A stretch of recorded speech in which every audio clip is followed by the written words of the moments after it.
I got a friend request from Chris. I was in a really, really, really bad place. And I got a friend request from Chris on Facebook. And I was like, oh, what the heck? I'm never going to meet him. 8 years later, we have 2 kids. We live in Colorado, and he's the best thing that has ever happened to me. And I can't tell you how wonderful he is. The disappearance of a pregnant Frederick woman and her 2 children has captured the nation's attention. It's the gut-wrenching tragedy that's grabbing all the headlines. Shanann was this loving mother with her 2 kids and her husband, and things went completely south. The family of Chris Watts is nowhere to be found. Shanann, Bella, Celeste, if you're out there, just come back. The right words seemed to be coming out of his mouth, but the way he was saying it struck everyone as particularly cold. Chris Watts harbored secrets he thought no one would ever know about. In this 1-hour special report, we'll take you deep inside this horrifying investigation. Whereabouts is Shanann and the girls? Are they eating anything? How in the world can you do that to your own kids?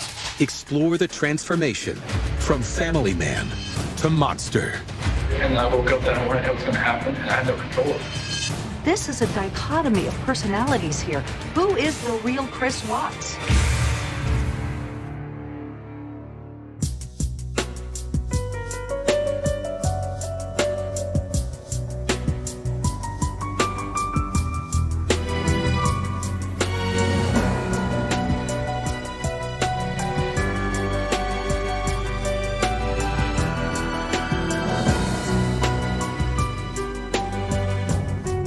Nobody's going to hold me back from my future.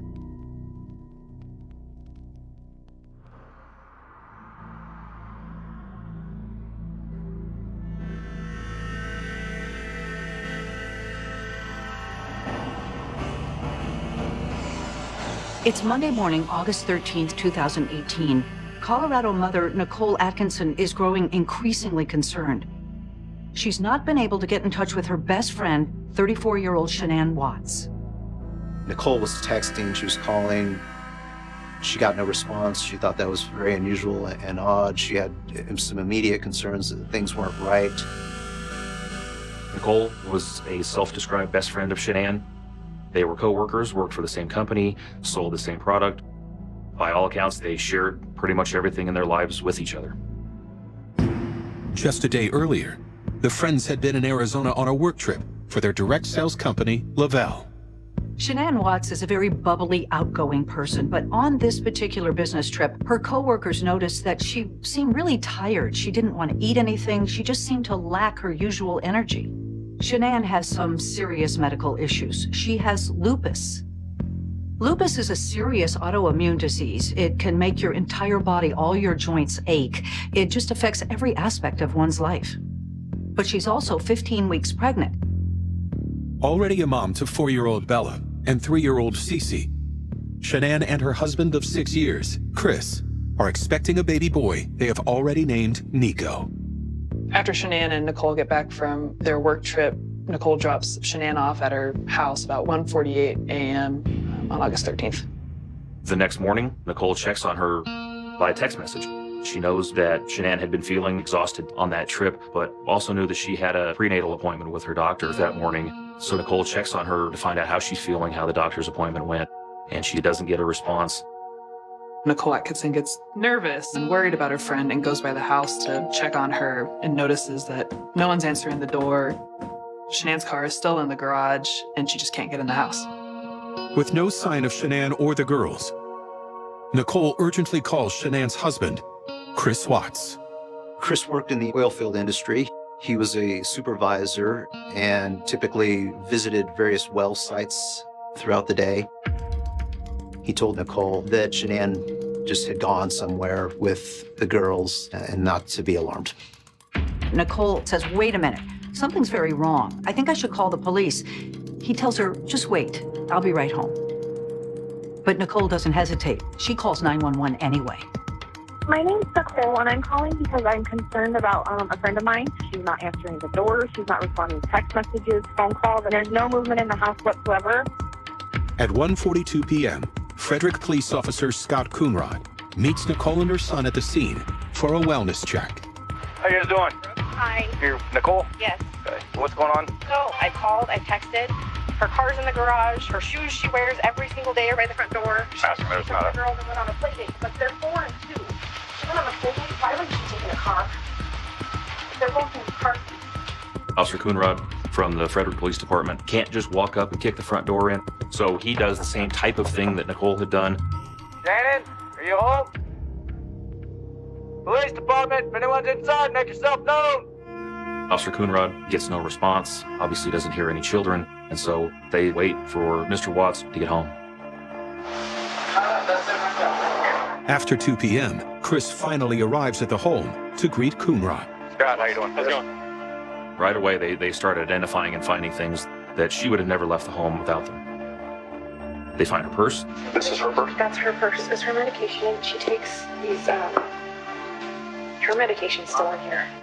They found her Apple Watch, they found her phone, and her suitcase is still in the home, not unpacked, still packed from the night before. The officers then head upstairs to look for any signs of Shanann and the girls. Officer Coonrod noticed that in Chris and Shanann's bedroom, the sheets have been stripped. There's a pile of them on the floor, and I believe they realized that a fitted bed sheet is missing. I looked at the sheets and the comforters. I don't see anything. It's kind of hot enough to go to bed, though. Then Chris approaches police with a very intriguing item. He says he found it on his wife's nightstand. It's her wedding ring she's left behind. There was no note or anything by the wedding ring? No. Other than that, where it was. When all is said and done, police realize what has been left behind, important items, so they need to get more information from Chris. Did she tell you anything about leaving, moving out? Not moving out. I mean, the last time I talked to her was this morning. She said she was going to take the kids to a friend's house, and she asked where she was going to be. And then I've texted her today and haven't heard anything. But cars Right. unless somebody can figure her up. But the people that I know, nobody searched for them, nobody sees them.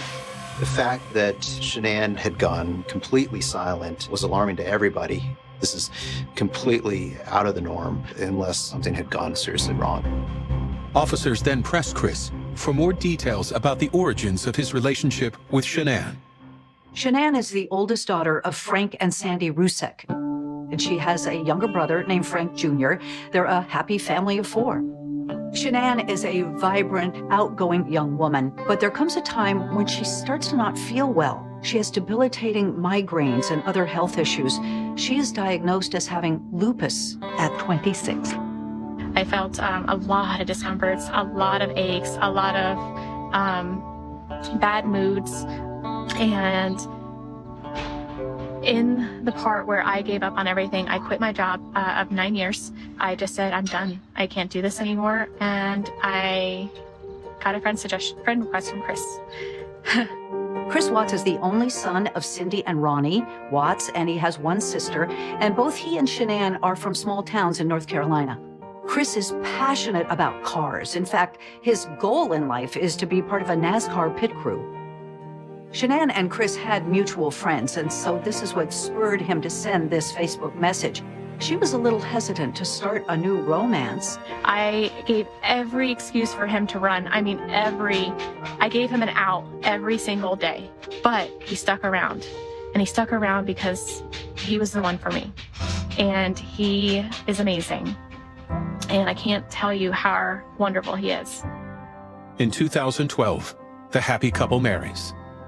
A few months later, they decide to make the move from North Carolina to Colorado in hopes the climate would ease the symptoms of Shanann's lupus. They had vacationed out in Colorado, had kind of fallen in love with the area. So the Wattses ended up buying a home in Frederick, Colorado, which is a great little suburban community north of Denver. Shanann and Chris's first daughter, Bella, was born in December 2013. And then about a year and a half later, they have their second child, Celeste, whom they called Cece, in July of 2015. Chris referred to Bella as kind of the calm and measured and caring one. Cece, on the other hand, was more rambunctious. I think they nicknamed her Rampage. She only had 2 speeds. If she wasn't sleeping, she was going. You know, on the outside, this looks like the all-American family. The mom, the dad, the 2 little girls, and a 3rd baby on the way. Everything seems completely bucolic with this family. But 3 of them are missing. As word of Shanann's disappearance spreads, the Watts neighbor, Nathan Trinistich, stops by and alerts officers he may be in possession of critical evidence.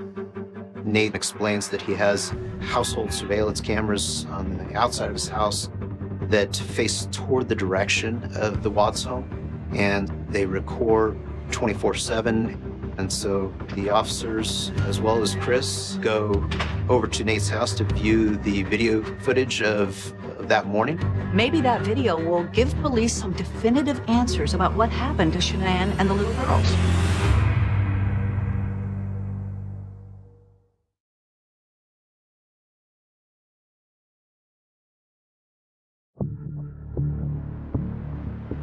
It's been almost 10 hours since Colorado father Chris Watts last saw his pregnant wife Shanann and 2 young daughters. Frederick police officers hope surveillance footage will provide clues to their whereabouts. Law enforcement goes over to the neighbor's house. He has the video pulled up on the TV screen. This is him at 517. They're all watching this video at the same time, and what that video surveillance showed was at about 5:45 in the morning, 5:30 to 5:45, it shows Chris backing his work truck into his driveway with a portion of the bed of the truck backed up into the garage. It is fascinating to watch Chris Watts as he looks at this video being played on his neighbor's television. Watch his body language. He can't stop moving. His hands are up on top of his head. We had issues the other week when people were stealing stuff out of like garages and stuff like that. And I have parked right here. Yeah. Chris becomes particularly chatty with the officers, trying to explain what he was doing, where his truck was parked, why he had backed it up into the driveway. Loaded my stuff up in my coolers, my water jugs, my book bag, my computers. The bottom line to this surveillance video, there's no definitive answers about what happened to Shanann and the girls. All right, appreciate your time. As they're walking out the house, it looks like they're all about to walk out together, and Nathan grabs Officer Coonrod. You just want to go talk to him? I'm going to get his info real quick. No. In essence, what the neighbor says to law enforcement is, there's something wrong here. Red flags are going up in the neighbor's mind. That's a very unusual way for him to act. The investigation quickly turned into trying to figure out what was really going on with this family. Were there any strains on the relationship? That's a natural place for investigators to go when somebody is missing like this and there's no logical explanation. To learn more, officers speak with Shanann's closest friends. They reveal that her world revolves around family and her budding sales career. Level, it's a nutrition, wellness company. She sold supplements, patches, and shakes that are supposed to make you healthier, feel better, have more energy. If you're a thriver and on here, if you've gained so much more confidence than you had before, put a comment below, show the hearts. She posted regularly, if not daily, videos that were both related to her work with Lavelle and Thrive, but also personal posts updating friends and family on the kids and Chris and her relationship. At this point, you come to realize there just is almost nothing that Shanann is not going to post on Facebook. Hi. She even posted the moment that she told Chris they were going to have another baby. That's a really intimate moment. We did it again. I like that shirt. Really? Really? That's awesome. Looking at Shanann and Chris's relationship through the lens of social media, one would think that this was a family that was happy and that they were adventurous and that the girls were thriving, that the relationship was in a good place. All right, everybody, have an amazing day, and I love you all. While things between the couple appear harmonious online, Shanann's friends tell officers a very different story. In July 2018, she goes back to North Carolina with the girls for 5 weeks. Chris doesn't go. And then Chris starts acting strangely. Text messages reveal that Chris has told her he's not too happy about having a third child. 2 children were enough. According to friends, tensions came to a head in Arizona just days before she disappeared. So while Nicole and Shanann are on this trip in Arizona, Shanann notices a charge in her credit card that seemed too much for one person's dinner. Shanann obviously immediately jumped to, he must be cheating on me, he must be out on a date while I'm out of town, and immediately started confronting her husband about this. He said that he had gone to a Colorado Rockies baseball game, had stopped in for a meal, was there by himself, denied that there was any infidelity or unfaithful behavior going on at all. After 24 hours of searching, there is still no sign of Shanann, Bella, and Celeste.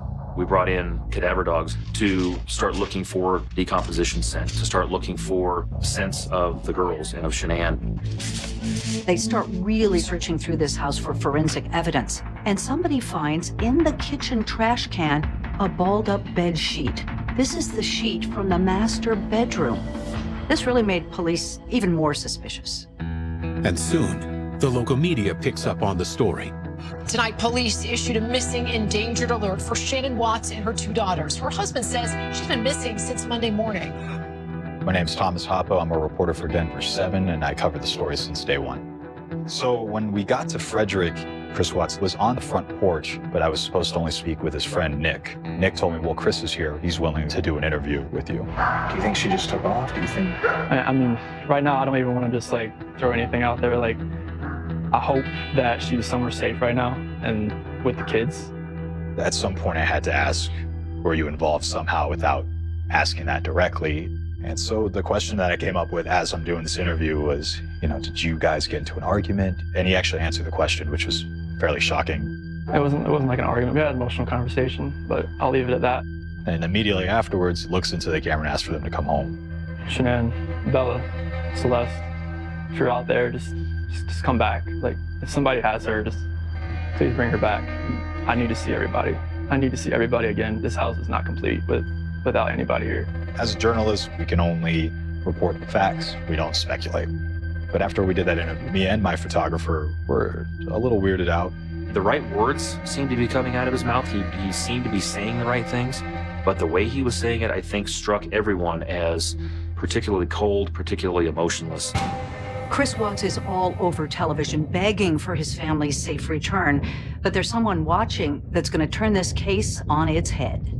I decided that it's probably a good idea to just come talk to you guys. I don't think anybody in his life knows about me. I really don't.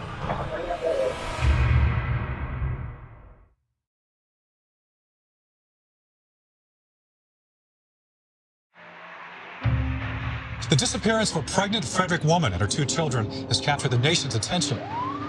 As the search for Shanann, Bella, and Celeste Watts continues, the intense media coverage leads to an unexpected tip. Law enforcement got a phone call from a woman named Nicole Kessinger. She said that she had information and was offering to be interviewed as part of this investigation to offer up to investigators what she knew. I met Chris at work, and we kind of talked in passing and then started to get to know each other. We started hanging out pretty frequently around, I want to say the last week of June, somewhere around there. He informed me that he did have 2 kids, and he also told me that he was currently in the process of a separation from his wife. As far as I knew, that was becoming pretty finalized. Nicole Kessinger turned out to have information that I can best describe as being a bombshell. I think that he was looking for a relationship with me. Police found evidence that they were having a relationship. They found emails between the two on the work computers. There were cards that Chris had sent to Nicole with love notes and song lyrics. There are photos of the two together. He told her that he was getting a divorce, and Nicole talked about helping Chris find an apartment for him, the 2 girls, after the divorce was final. While Shanann and the girls are in North Carolina on their vacation, Chris is making moves of his own back home with Nikki. He says to this new woman in his life, "I love you." It turns out Shanann was not crazy, and that credit card alert she was so worried about, that was a romantic dinner with Nikki. I wonder if there's more to the story than I know, because I think he's a really good guy, and I'm worried about his wife and kids. And it's freaking me out because they're so little, and she's pregnant. So it's where's their mom? Police have absolutely no hard evidence as to where Shanann and the girls are, but they have this growing body of suspicion about Chris Watts. He is the last person who saw these people alive. He's got to know more than he's saying. On August 15th, investigators decide to focus on Chris's movements the day Shanann disappeared. Simultaneously, they bring him in for a lie detector test. Later, Colorado Bureau investigating agent Tammy Lee and FBI agent Graham Coder sit down with Chris and share the results. He did not pass the polygraph test. Right. Okay. So now we need to talk about what actually happened. The only way they could have left is in your truck. There's no way, because, like, I didn't just throw them in my truck. But You know your truck has GPS, Yes. right? Yeah. You know that thing pings every 10 seconds? Yep. So we will know exactly where you went. Police had interviewed some of his coworkers. They identified the fact that he was driving a company truck and that that truck had GPS that would be downloadable. And they learned that he had not gone into the office, which was somewhat rare, but that he had gone directly from his house out to a well site. Investigators descend upon the site and launch a drone search in pursuit of evidence. And what do they find in that oil field? They find the missing bed sheet, and it matches exactly with the bed sheet they found in the kitchen trash can. From the drone, they were able to get photographs, send those back to the detectives and the agents who were interviewing Mr. Watts back at the Frederick Police Department. But you weren't here today lying about something. So we need to talk about that, okay? I'm not proud of it. And she did not, and I feel horrible for it. Like, she was pregnant. After hours of questioning, the only big piece of news that Chris reveals to them is that he's having an affair. But they already know that because his mistress has already told them the whole story.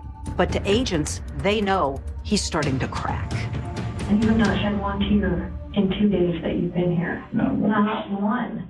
I don't get it. These are your baby girls. And you have not shed one tear over them not being around. You're crying with your wife that you're leaving her, Yeah. but you don't cry that your two little baby girls. I'm hoping they're still around somewhere. I'm hoping they're still somewhere. It's a real game of cat and mouse in that interrogation room. He insists he's telling the truth, but they know he's lying. Suddenly, they take a different tact. Chris, did Shanann do something to them? No, I don't know. Did Shanann do something to them, and then did you feel like you had to do something to Shanann? There's a pause. He kind of sits back and says, you know, if I can have a chance to speak to my father, I'll tell you what had happened. And they ultimately do give him an opportunity to talk to his dad. His father, Ronnie Watts, comes into the room. Agents leave, but they all know that this is still being recorded. I want to protect her. You don't want to protect her. I don't know what else to say. She hurt him? Yeah. Chris eventually tells his dad that he saw Shanann hurting the girls on a baby monitor. She took both of them to death. I freaked out in the same thing. So she killed like 16 children to death. Lost it and took her. This is a compelling story that Chris Watts is telling about Shanann killing her children. Shanann was a loving, fabulous, doting mother. She would never, ever hurt those children. So after Chris confesses to killing Shanann, the agents come in and they start asking more questions of him, and they want to know where Shanann and the little girls are. The agents bring Chris an overhead shot of an oil site called cwatts3. Whereabouts is Shanann and the girls? Are they in tanks? He identifies 2 large oil tanks. One that he had put Bella in and one that he had put Celeste in. And then identifies a bald spot in the grass where he had buried Shanann and their unborn child. Chris, come stand up for me.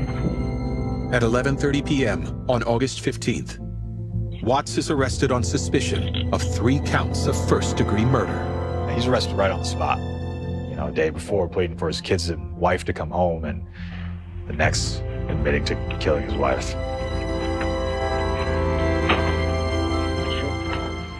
It was unreal.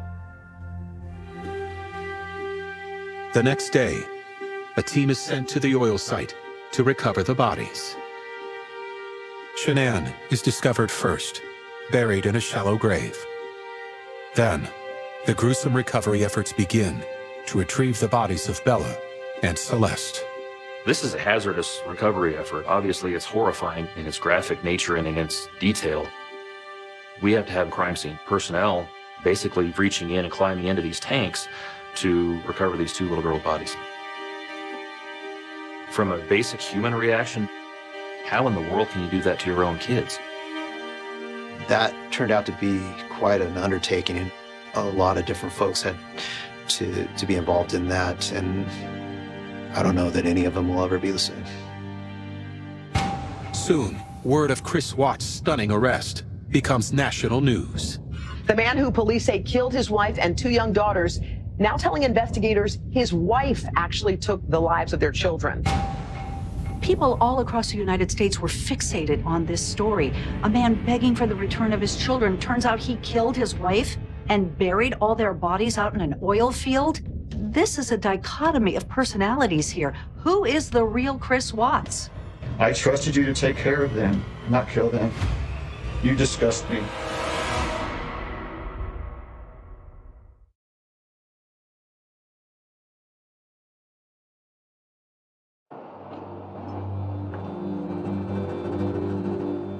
As friends and family mourn the unspeakable deaths of Shanann, Bella, and Celeste, a veteran prosecutor takes over the case. My name is Michael J. Rourke. I'm the district attorney here in Weld County, Colorado. I was the lead prosecutor on the Christopher Watts case. Ultimately, Christopher Watts was charged with 9 counts total, 5 counts of first-degree murder. Count 6 was the unlawful termination of a pregnancy. And then counts 7, 8, and 9 were tampering with a deceased human body. At this point, we are looking long-term down the road at a trial and a determination as to whether or not ultimately we're going to seek the death penalty under Colorado law. Chris Watts, however, insists that he had nothing to do with the deaths of his daughters and that he killed his wife because he witnessed her strangling the girls. A team of public defenders begins building his case. Shortly after Chris is arrested, one of his public defenders files a motion asking for DNA swabs of Bella and Cece's neck. They were hoping that DNA evidence would prove Chris's story that Shanann strangled the kids before he strangled her. The motion is denied. Days later, Chris's defense takes a drastic turn. I specifically remember getting an email from the public defenders that were assigned to the case. They proposed the idea that Chris may be willing to plead guilty to first-degree murder charges if our office was willing to remove the possibility of the death penalty. We didn't give them an answer right away. We told them that we needed to go through our process and see if that was something that we were willing to do. Christopher Watts, the man accused of killing his wife and 3 kids, will spend the rest of his life in prison as the result of a plea deal. On November 6th, Chris Watts pleads guilty to all 9 charges. He accepts a plea bargain to take death off the table, which in effect he's pleading guilty to killing his daughters as well as his wife. His story about Shanann killing the children and him watching it on a baby monitor is nonsense. The spotlight that he tried to shine on Shanann falsely, incorrectly, and frankly a flat-out lie has been corrected. The spotlight shines directly where it belongs, on him. 2 weeks later, at the Weld County Courthouse, Chris's sentencing hearing commences. At the sentencing, the families gather, the public gathers, the media is watching. We are finally going to hear from Chris Watts. What does he have to say? Court is in session. The Honorable Marcelo Cobb presiding. Good morning. You're welcome to be seated. As is custom, the victim's family is given an opportunity to address the convicted. So Shanann's father, Frank Rusick, speaks to the man who murdered his daughter. Life will never be the same without Shanann, Bella, and Celeste and Nico. They were taken by a heartless one. This is the heartless one, the evil monster, who dare you take the lives of my daughters Shanann, Bella, Celeste, and Nico. I trusted you to take care of them, not kill them. You disgust me. After the Rusick family speaks, Rourke delivers his closing remarks to the courtroom. Why did this have to happen? How could a seemingly normal husband and father annihilate his entire family? These are the questions that only one individual in this courtroom or on this planet knows the answers to. It appeared to us as if he had every intention of starting a brand new life, clean of Shanann and Bella and Celeste and Nico, with the love of his life, is how he described Nicole Kessinger. Before the judge delivers his sentence, Chris is afforded an opportunity to speak. Would you like to make a statement? No, sir. Thank you. I wasn't surprised, because at that point, what's he going to say? And even if he would have said anything, I didn't have any faith that what he would have said would have been the truth anyway. Nothing less than a maximum sentence would be appropriate, and anything less than the maximum sentence would depreciate the seriousness of this offense. The judge then handed down 3 life sentences plus 86 years for the remaining charges, to include the maximum sentence for the unlawful termination of a pregnancy charge, which was really important to the Rusick family, that there was that acknowledgement of that charge. Chris Watts is going to prison for the rest of his life. That is where he will die. But the sentencing was almost a letdown because he didn't speak. We still have so many unanswered questions. Why did he do this? What caused him to snap? What was the trigger to this deadly act? Nearly 4 months later, there's a shocking turn of events. Suddenly, Chris Watts has agreed to speak to agents about the case. Chris? Do you remember us? Yes. Yes. Okay. Will they finally find out the whole truth?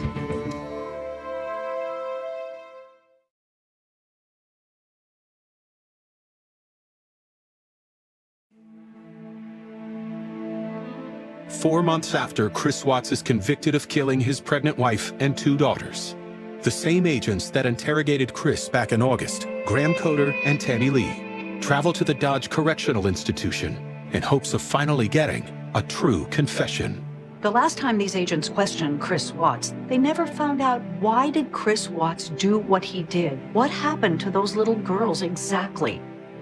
And agents invested in cases like this always want to help the families find answers, some sort of closure to the case. So we have 1,000 questions. I'm sure you do too. I hope that when we're done, you'll feel better. I hope it'll be therapeutic. Do you care if we start, or do you have any questions for us? Go ahead. We'll start. It's interesting to hear the technique of these agents. It's very casual. They're softening him up. They're making him feel comfortable enough to open up. Did you guys ever fight? Did you ever? Was there any domestic violence in your house? No, we never. That's what makes all this even more hard to understand. What hips do. There's always points like in a marriage where the dominant person takes control of everything, but my whole life I just kind of went with the flow.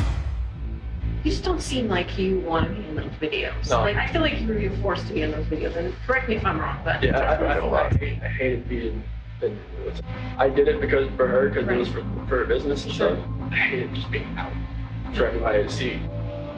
The investigators then turned to the events that prompted Chris to massacre his entire family. Can we talk about the hardest subject? The last thing we talked about was where the girls were. But we never really got to talk about that night. So what happened? I just wanted to tell her how I was feeling at that point in time. I didn't feel like me and her were compatible anymore. She got home at 2 o'clock. I felt her getting into bed. And I could kind of feel her kind of stirring around a little bit. I kind of just felt like she knew what was going on. And she started rubbing her hand on me, and we ended up having sex. But I guess that was more like a test. Oh. I would have thought. Interesting. Okay. It must have been kind of shocking to the agents to hear Chris say he was going to confront his wife, and then the 2 of them had sex. When I woke up later on in the morning, I pretty much told her, I didn't think it was going to work anymore. And she was like, what happened? What was last night? Did she accuse you of cheating at that point? Mm-hmm. So what'd she say? She's like, I knew there was somebody else. I told her I didn't love her anymore. I got on top of her. And she just told me, to get off of her. She said, never gonna see the kids again. Never gonna see them again. Get off of me. That's what happened. Shanann told him straight out, you will never see the kids again. this made him so enraged that he grabbed her by the throat and for some reason just could not let go. I just felt like it was, I don't even want to say it, but like I had to. I just felt like there was always something in my mind that I wasn't planning that I was going to do it. And I woke up that morning, it was going to happen. I had no control of it. Like, why can't I just let go? The agents have always known that he killed Shanann. He admitted that months earlier. But what happened that took the lives of those two little girls? His wife is dead, lifeless in the bed. And he looks to the doorway, and there's his 4-year-old daughter, Bella. She's like, what's wrong? And where was Shanann at that point? Yeah, just pretty much on the bed, but she was face down. Wrapped in the sheet. What did you say? Just like, she didn't feel good. That's why I tried to carry her downstairs. And what? Carry her downstairs, back my truck up. He took his dead wife in the truck, put his alive daughters in the truck with him, and went to the oil field. Was Bella first or was Cece first? I don't really want to talk about this part, honestly. Okay. Those are my kids. It's my baby. I have to talk to them every night. Okay. Every time I see pictures of them, I don't know how this could have happened. Being a dad was the best part of my life. I took it all away. At the oil field, he takes the 3-year-old first. He smothers her with her own blanket until she dies. And Bella is watching this entire episode. It's the same thing that happened to me and Cece. And that's it. I don't even remember what I said. I don't know if I just said yes like a horrible person, or if I just put that blanket over her too, did the same thing. Same blanket, same way. Okay. She said, no, Daddy. That's what she said. After he places the 2 little girls in the separate oil tanks, he returns to the truck and his wife's dead body, digs a shallow grave, and buries Shanann there in the shadow of the oil tanks. It felt like it was just like anger with Shanann, with everything that I was just taking it out on everybody that was in front of me that morning. Right now, I have a 5-year-old, a 3-year-old, and what might be a 1-month-old son. Beautiful boy. Just like right now, it's just me. There's a term for what he did. Chris Watts is a family annihilator. Most of these family annihilators are in their 30s. They're white men. They are men who are passive in nature, who keep things in, and then all of a sudden, at some point, their pent-up rage explodes. This defines Chris Watts exactly.